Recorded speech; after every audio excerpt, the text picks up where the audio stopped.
Hello， 大家好，我是小懒。中美贸易谈判又开始了，这次选在了伦敦。这第一天啊，听说双方就干起来了，足足谈了6个多小时啊，这得吵成啥样啊？不过啊，吵归吵，第二天还得接着谈，说明这事儿还没完呢。这不，美国总统特朗普啊，他在这个白宫跟记者们啊说了句大实话，跟中国谈判不容易啊。这句话可不是随便说说啊，这背后肯定有故事啊。这首先啊，咱们中国啊手握这个宝贝啊，叫稀土。那这玩意儿听着就挺稀罕的，其实用处啊可大了，因为全球90%的重稀土啊都在咱中国产的。就是说啊，这玩意儿咱说了算。美国那边啊，虽然也有个稀土矿，在这个加州叫芒廷帕斯，但是挖出来之后啊，还得送到咱们中国来精炼。哎，这下啊，这个中国要稍微控制一下稀土出口啊，美国企业立马就得叫苦连天啊！听说之前有这个美国企业因为这个磁铁短缺，差点工厂都得停摆。你说这招狠不狠？美国那边呢，最宝贝的是啥？芯片，他们想管住这个芯片，不让中国用。咱中国呢，就拿这个稀土来反制，想逼着美国松口，放开一些技术出口。但是啊，这个美国呀，死活不肯放这个高端芯片啊，这就让这个谈判变得火药味十足了。其实说白了，中国就是想用稀土来换这个美国松绑芯片管制。但是啊，这美国铁了心啊，要保护自己的高端技术啊，这可就是个大坎儿。关键问题是啊，这个关税要削减多少，管制要放开多少，美国那边可能只肯给一点小恩小惠了。咱中国想要的可是硬货。自从上次在日内瓦谈完之后啊，美国那边还是继续卡芯片，还制裁华为啊，甚至对中国留学生动手。你说说这事儿啊，让谈判能顺利吗？现在啊，稀土这张牌啊，终于让美国尝到苦头了。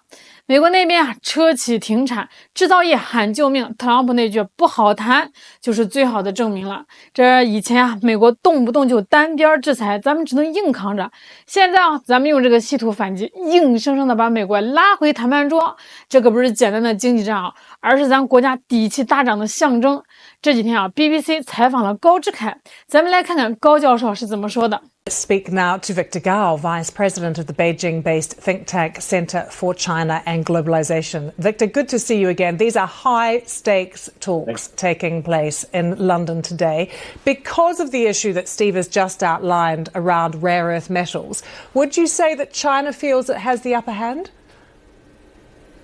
First of all, China does not want to fight any trade war or tariff war with the United States. China's best hope is that rationality will come back to Washington and trade can be resumed in the normal course of business. And free trade can be protected, not only for China, but for the rest of the world.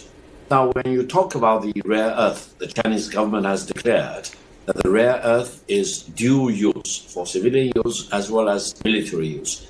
My personal reading is that China will be firmly opposed to the United States using rare earth to produce weapons which may be used by the United States against China. So this is something taboo. Now, for civilian use, in automobile making, for example, that's another matter, and China has already been lessening the control about the rare earth export to the United States. I hope this will be prevailing rare earth to be used for civilian purposes rather than for military purposes. But Victor, President Trump has suggested this issue around the rare earth metals has been straightened out, and yet there doesn't appear to be much clarity. Do you think it actually has been? Like, will the flow of the rare earth metals start again to the US? How fast will it happen? What about the volume of material that is going to be released to the US? As I mentioned, China has clearly defined civilian use versus military use for the rare earth to be supplied to the United States. I don't think China views it as much of a problem for civilian use, but for military use, especially for weapons to be produced with such rare earth materials, which the United States may eventually use to attack China. I don't think anyone in China wants to supply the United States with such rare earth for military use. So I think there will be a distinction between civilian use versus military use. And also, please keep in mind that China's increased restriction on rare earth export to the United States is in itself a reaction to the so-called chips war launched by the United States, trying to deny China's access to the more sophisticated chips, and many other things. So I think it's no longer a tariff issue at all. It is much more important relating to other things. And I hope the United States will really have the rationality, not looking at China as an enemy or an adversary, but looking at China on an equal term. We can do business without harming each other. But if you want to really manhandle China, then China will have the wherewithal to get back at you. Also understand that while I have the utmost respect for President Trump as the US President, Commander-in-Chief, etc., the fact that his government has become very frivolous and arbitrary and capricious and highly unpredictable is really making doing business with the United States almost impossible. And I hope the United States government will really realize that to be feared is not the right way to make America great again. You need to really make yourself to be respected. And one way to respect the United States is for the United States to become highly reliable rather than the other side. So I think between China and the United States, while I have all the hope that the trade talk will end up with a positive result eventually, but I still hope Washington will become highly predictable, reliable, and not that capricious, arbitrary, and frivolous. Victor, good to see you. 高教授说的太好了，想用中国稀土造武器对付中国，美国没门儿。你想啊，现在啥东西离得开高科技啊？什么手机啦、电脑啦、电动汽车啦，甚至是导弹、卫星这些高科技玩意儿啊，那都得用稀土啊。这稀土就像是高科技的维生素啊，那少了它，很多东西都做不出来啊，或者是性能大打折扣啊。美国现在也想搞高科技，想在这个科技上领先世界，那肯定离不开稀土啊。所以说，这个稀土对美国来说啊是非常重要的东西，少了它啊，很多雄心壮志啊都实现不了了。美媒都说了啊，中国稀土管制对美国的影响比想象的还要严重。China controls about 90% of the processing capacity of rare earths. They're used in things like EV engines, magnets, headlamps, sensors, and displays. Industry trade groups are sounding the alarm on shortages after they apparently their availability fell by half in April. They write to the Trump administration that the bottleneck could reduce production volumes or even shut down entire assembly lines. Cullen, you write all auto production is at risk here. We also have Gracelyn Baskarin with us. She's director of the Critical Minerals Security Program at the Center for Strategic and International Studies. So, Cullen, what's your expectation of what happens in the next couple of days and weeks here for U.S. auto lines?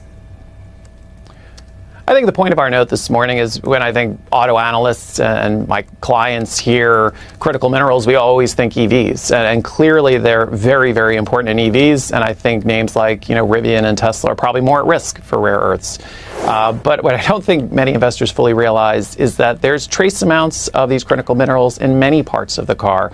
You're talking about the auxiliary motors that might go into a seat or a window, and that could stop production. And so I think there's wider impacts that could happen. Now, we'll see what happens. I think Trump today was talking positively about the talks and mentioned rare earths with China. And so we'll see if there's progress. But, I think this is a lot bigger of an issue than maybe people realize. And it's clearly a pretty major risk over the next month or two. Yeah, Gracelyn, to quote these auto groups, they said without access to these elements and magnets, suppliers will be unable to produce components including transmissions, throttle bodies, alternators, motors, sensors, seatbelts, speakers, lights, motors, power steering, and cameras, going so far as to suggest that more of that will have to be done in China with the final vehicle brought here. So probably the opposite of what the administration was hoping when it first started going down this path.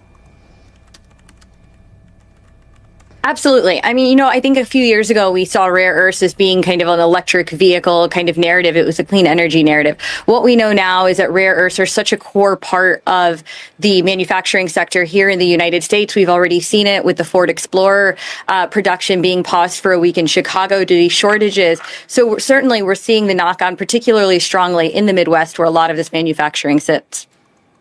Yeah, and Gracelyn, we got a map up, but the reality is that there's one part of the map which is something it's not rare, so it's not on the map, but it's probably the most important thing, and that is cobalt. Cobalt, thankfully, is being phased out of mini batteries because cobalt is the furthest thing in the world from any kind of clean energy. It's dug by 10-year-olds in mines in in the Congo and ends up in these horrible supply chains where families almost starve to death. So I would eliminate that map because it doesn't show the Congo.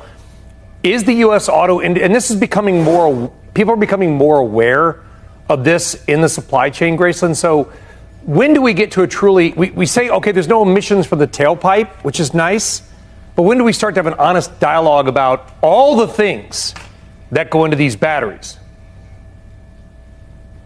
Look, when we think about an EV battery, right, for a car, the conventional gasoline-powered vehicle uses about, 32 kilograms of critical minerals. When we look at the EV, it uses 210 kilograms. It is a 6-fold increase in minerals. The one thing we have to remember, though, the defense industry is an absolutely critical off-taker of these materials, but they're small. If we want large-scale investment outside of China, the auto industry is going to be a critical driver of those really big investments. So it may not be cobalt, but all of these vehicles are highly materials intensive. 总之，这次伦敦谈判啊，肯定是会有结果的，这事儿板上钉钉。但是啊，能好到啥程度啊，还得看这个美国能掏出多少真金白银来。上次在日内瓦，美国搞了个暂停加豁免的套路，这次估计也差不多，还是分步走，建立一个常设机制，然后部分放宽管制。关键是啊，咱们得用稀土换来真正的技术啊，别让美国只给个空头支票。总而言之啊，中国现在可不是那个迎合美国的老好人了，稀土亮剑啊，谈判桌上咱是底气十足啊。好了，今天就给大家唠到这儿了，我是小懒，我们下期再见。